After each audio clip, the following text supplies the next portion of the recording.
The House of Commons has voted to declare what's happening to the minority Muslim Uyghur population in China a genocide. The motion was put forward by the Conservatives, who called on the Liberals to send a united message about human rights. No MPs voted against it, but not everyone voted for it. The case in Canada's relationship with China is complicated. Abigail Beeman is following the developments. Abigail, how did today's vote unfold? Well, Donna, the motion passed late this afternoon. MPs voted in favor 266 to 0. That means more than 70 people abstained from voting, including the Prime Minister, who wasn't there, and the entire Liberal cabinet. Many Liberal backbenchers did vote in favor. And an amendment put forward by the Bloc Québécois also passed, calling on the International Olympic Committee to move the 2022 Beijing Olympics if China doesn't change its practices. They were torturing, beating them, insulting them, making them crawl like dogs, and not hesitating killing them too.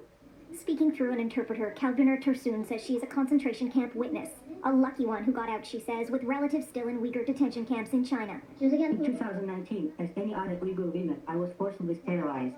After waiting in line for 4 hours, my turn, I have become permanently handicapped.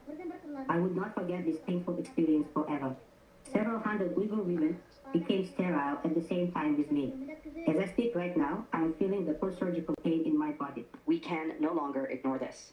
We must call it for what it is, a genocide. MPs were asked if they were concerned the two Canadians detained by China, Michael Kovrig and Michael Spavor, could become collateral damage. If we allow arbitrary detention to deter genocide recognition, then no Canadian is safe, no Canadian abroad. Ahead of the vote, the Chinese embassy in Ottawa expressed its strong dissatisfaction and firm opposition in a statement, saying the claims against them are disinformation and lies, and there is no so-called genocide, forced sterilization, forced labor, or re-education camps. They have no alternative to denying what is going on, because admission would just make things worse on their end.